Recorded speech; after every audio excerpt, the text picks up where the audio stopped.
भारतीय जनता युवा मोर्चा के पूर्व उपाध्यक्ष प्रदीप श्रीमाली पहले ऐसे युवा नेता हैं जिन्होंने 2018 में भाजपा के कद्दावर नेता गुलाब चंद कटारिया के सामने पार्टी से टिकट मांग लिया। तभी से सुर्खियों में आ गए। वसुंधरा राजे की फोटो आयोजनों में लगाने पर एक गुट के विरोधी हमेशा बने रहे, जो आज तक कईयों को खटकते हैं। टिकट मांगने का अधिकार सबका है, इसीलिए प्रदीप श्रीमाली ने भी 2023 विधानसभा के लिए अपनी ताल पार्टी में टिकट मांगने को लेकर ठोकी है। आदित्यार्थ महोत्सव की सफलता भी प्रदीप श्रीमाली के खाते में जाती है। नमस्कार, आप देख रहे हैं हमारा खास कार्यक्रम नेतागिरी।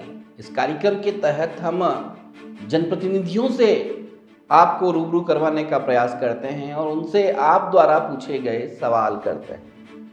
जैसा कि दोनों ही पार्टियां जो बड़ी हैं राजस्थान में, कांग्रेस और भाजपा, वो हमेशा अपने कार्यकर्ताओं से कहती है कि दावेदारी कोई भी कर सकता है, दावेदारी करना सबका हक है, क्योंकि सीट तो एक को ही मिलेगी, टिकट तो एक को ही मिलेगा। तो इसी कड़ी में आज हमारे साथ जो शख्सियत है, उन्होंने 2018 में भी दावेदारी की थी और वह दावेदारी की थी भारतीय जनता पार्टी के कद्दावर नेता गुलाब चंद कटारिया के सामने। जी हाँ, हमारे साथ है भारतीय जनता युवा मोर्चा के पूर्व अध्यक्ष प्रदीप श्रीमाली, जिनसे हम बात करेंगे और जानेंगे क्योंकि इन्होंने इस बार भी दावेदारी की। प्रदीप जी, बहुत बहुत स्वागत है आपका उदयपुर न्यूज में। कैसी चल रही है नेतागिरी? बहुत अच्छी चल रही है। रोज युवाओं से मिलना, कई ऐसी जगह पे भी जाते हैं जहाँ पे कई समस्याओं के से अवगत होते हैं और एक अच्छा लगता है और शुरू से एक सेवा के भाव से जुड़े हुए हैं। तो कुल मिलाकर नेतागिरी अच्छी चल रही है, ये कह सकते हैं। लोगों से राजनीतिक और पारिवारिक परिचय थोड़ा बताइए। मेरा पारिवारिक परिचय ये है कि मेरा मूल निवास चिंतामन जी की घाटी, राव जी के आटा क्षेत्र में मेरा जन्म हुआ। मेरे पिताजी पीडब्ल्यूडी में एएन थे और मैंने यही मेरी शिक्षा यहीं से हुई। संस्कृत कॉलेज से मैंने शास्त्री की और आचार्य की है। उसके अलावा मैंने फिजिकल टीचर की ट्रेनिंग भी कर रखी है और ये जो पत्रकारिता में मैंने डिप्लोमा कर रखा है। और सबसे बड़ी बात यह है कि राजनीतिक क्षेत्र से मैं 97 में संस्कृत कॉलेज, 96 में कॉलेज से जुड़ा और 97 एबीवीपी से जुड़ा और संस्कृत कॉलेज के अंदर निर्विरोध महामंत्री के रूप में मैं महामंत्री निर्वाचित हुआ। उस समय एबीवीपी में सुनील जी बंसल और यज्ञ नारायण जी भाई साहब देखते थे, उनके सानिध्य में हम उस समय एबीवीपी से जुड़े थे। तो धीरे धीरे हम आगे बढ़े और संस्कृत विद्यार्थी परिषद से प्रदेश उपाध्यक्ष बना मैं। 2005 के अंदर मैं मंडल में मंत्री रहा, बड़गांव मंडल से मंत्री बना और कड़िया लोसिंग की सीट का मैं प्रभारी बना था। उसी समय पहली बार भारतीय जनता पार्टी वहाँ से चुनाव जीती प्रभारी रहते हुए। उसके बाद तो चुनाव जीते ही हैं। 2008 में मैं युवा मोर्चा का जिला उपाध्यक्ष बना, जो 2015 तक रहा। उसके बाद मैं देहात में का संकल्प सिद्धि अभियान चला था, उसका मैं देहात जिला का प्रभारी बना और युवा मोर्चा से मैं प्रदेश कार्य समिति सदस्य बना और मावली विधानसभा का प्रभारी बना। मावली विधानसभा सीट पे और लोकसभा दोनों चुनाव में युवा मोर्चा प्रदेश कार्य की तरफ से मैं प्रभारी था।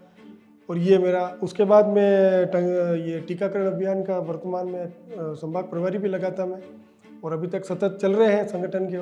युवा मोर्चा की आपने बात की, तो अगर आपके समय के युवा मोर्चा की बात करें, हाल के समय के युवा मोर्चा की बात करें, तो क्या मानते हैं, क्या अंतर इसमें है और क्या अलग से होना चाहिए? आपके समय का युवा मोर्चा कैसा हुआ करता है?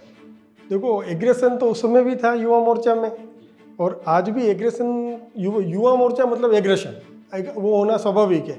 हमारे समय में भी एग्रेशन था, काम के प्रति थे, लेकिन क्या है कि वरिष्ठों का सम्मान एक अपना एक जो युवाओं में ध्येय था कि भाई हमें किसी न किसी परिस्थिति में युवा वर्ग अपने वरिष्ठों का सम्मान करें। हाँ, बात तो उतार चढ़ाव उस समय भी होती थी, लेकिन क्या कि वरिष्ठों का सम्मान हम उस समय था। आज के परिप्रेक्ष्य में थोड़ा सा युवा मोर्चा इतना एग्रेसिव हो गया है कि अपने वरिष्ठ का कहीं कब ध्यान रखना नहीं रखना है, पर फिर भी युवा एग्रेसिव है और वो अच्छा चल रहा है। युवा मोर्चा पहले भी अच्छा चल रहा था और आज और ज़्यादा अच्छा चल रहा है। वरिष्ठों के सम्मान की आपने बात की, तो आपने तो गुलाब जी के सामने टिकट मांग लिया। नहीं, टिकट मांगना विषय अलग हो गया। संगठन की एक रीति नीति रहती है कि भाई कि टिकट कोई भी दावेदारी कर सकता है, पर मुझे लगा कि जहाँ युवाओं को आगे लाने की बात हो रही है, पता नहीं उदयपुर के अंदर युवा या जो भी हमारे दावेदार वरिष्ठ हुए थे इतना घबराहट महसूस क्यों करते थे टिकट मांगने में। फिर मैंने एक मैंने महसूस किया कि भाई एक तो व्यक्ति निकलता है संगठन के लिए कि भाई मेरे को संगठन के मैं संगठन का सिपाही हूँ, मैं संगठन के रीति नीति से जुड़ा हुआ हूँ और मैं जनता की सेवा। भाई राजनीतिक क्षेत्र में जो भी व्यक्ति आज के दौर में आता है वो क्यों आएगा? क्योंकि वो आम जन से जुड़ा हुआ है और जनता की सेवा के भाव से आता है, ठीक है। लेकिन कई बार ये स्थितियाँ हो जाती है कि भाई कि व्यक्ति विशेष के लिए लग जाता है कि भाई मुझे कुछ प्राप्त करना है। तो दो तरह की सोच होती है कि भाई मुझे मिले ना मिले, मैं जनता की सेवा के लिए जुड़ा तो मुझे दावेदारी करनी थी, तो मैंने दावेदारी की। टिकट मिलना ना मिलना वो संगठन की व्यवस्थाओं पर तय करता है। तो चल रहे हैं। तो अब आज के दौर में और पहले के दौर में हो या 2018 के में जो दावेदारी के दौर में, तो वही स्थिति रही कि भाई मैंने एक गुलाब जी के सामने टिकट मांगा था क्योंकि युवा आगे आना चाहिए और उदयपुर में कोई टिकट मांगने के लिए आगे नहीं आता था। इसलिए हमने सोचा कि भाई जो शहर की व्यवस्था है, जो चल रहा है उसमें अगर हम कहेंगे ही नहीं तो बात जाएगी कहाँ। और हमारे को देख के कम से कम अनेक युवाओं में और अनेक लोगों में हौसला आया कि टिकट मांगने की आज देख लो संख्या कितनी बढ़ गई है। अगर ये पहले होती तो हो सकता है उदयपुर का भविष्य कुछ और होता। भाई भले कोई भी चुनाव लड़ता, लेकिन अगर उस समय दावेदारी होती और संगठन के लोग अगर मैदान में उतरते तो हो सकता है जो उदयपुर का कायाकल्प होना चाहिए था, जितना नहीं हो पाया, उससे 4 गुना 10 गुना ज़्यादा कायाकल्प होता।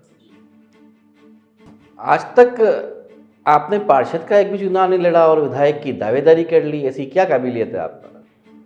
बात अब काबिलियत की तो क्या कह सकते हैं कि भाई 2000 में अपना एक बात बताता हूँ। 2008 में मैं जिला का उपाध्यक्ष बना, तो उस समय एक भाई फ्लैक्स भी बनते हैं, होर्डिंग भी लगते हैं, अखबार में देते हैं, युवाओं का शौक होता है। तो उस समय हमारे को इतना अनुभव नहीं था। हमें वर्तमान उस समय जो मुख्यमंत्री रही थी वसुंधरा जी सिंधिया जी, जो हमारे भारतीय जनता पार्टी के वरिष्ठ, हमने उनका एक फोटो पोस्टर के अंदर लगा दिया था।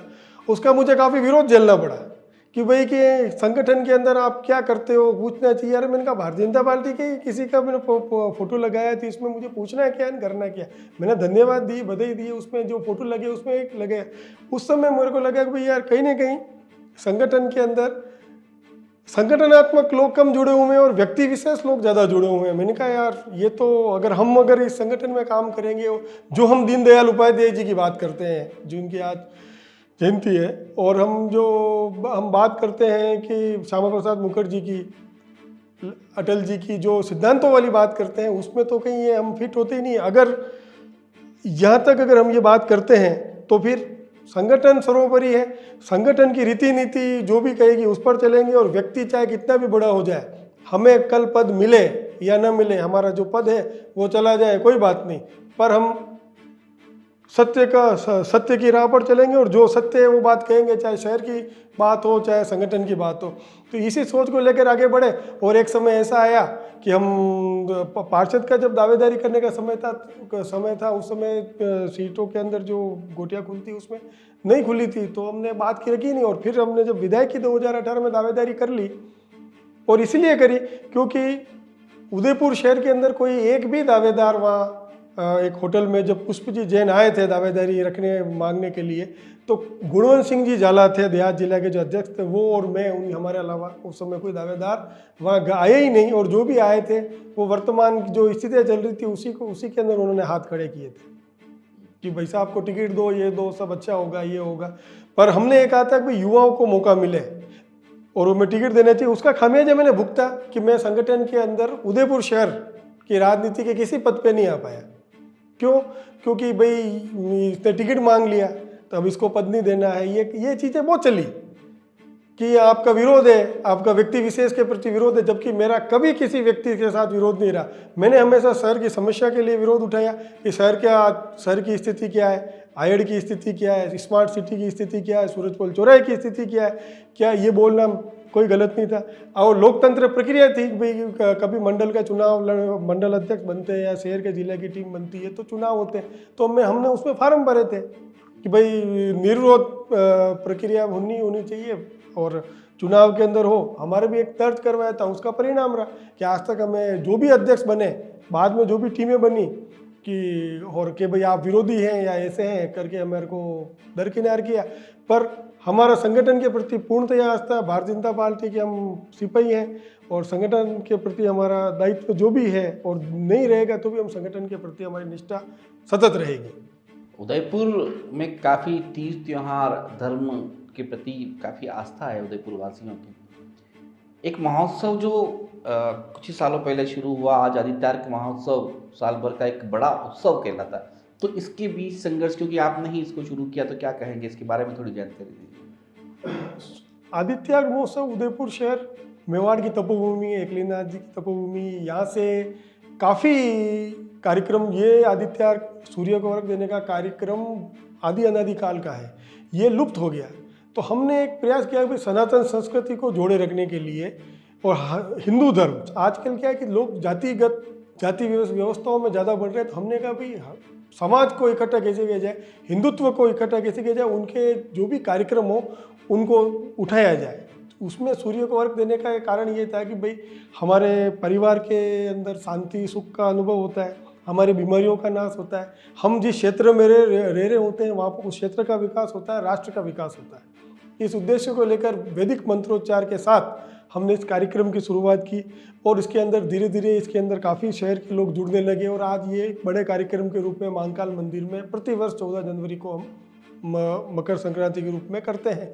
इसके अलावा भी सबसे पहले हमने उसके साथ साथ हमने एक वाल्मीकि कन्या पूजन का भी आयोजन की शुरुआत की, क्योंकि हमें लगा कि एक हर समाज के हर तबके के अंदर कन्या पूजन होना चाहिए और कन्या पूजन का जो प्रभाव आया, हमने ऐसे हम जगह गए और हमने उन बेटियों को जब हमने कन्या पूजन किया तो हमें अपने आप पे बहुत एक अच्छा महसूस हुआ कि ये हिंदू समाज और हिंदू समाज को संगठित करने का एक अच्छा प्रकल्प है, जिससे कि हम सब आपस में एक साथ बैठ सकते हैं और हमारे धर्म और हमारी संस्कृति और हमारी धरोहर को आगे ले जा सकते हैं। और यही व्यवस्था, इन्हीं कार्यक्रमों के माध्यम से ही हमारा समाज जुड़ेगा, हम सब एक हो सकते हैं और हम आगे बढ़ सकते हैं।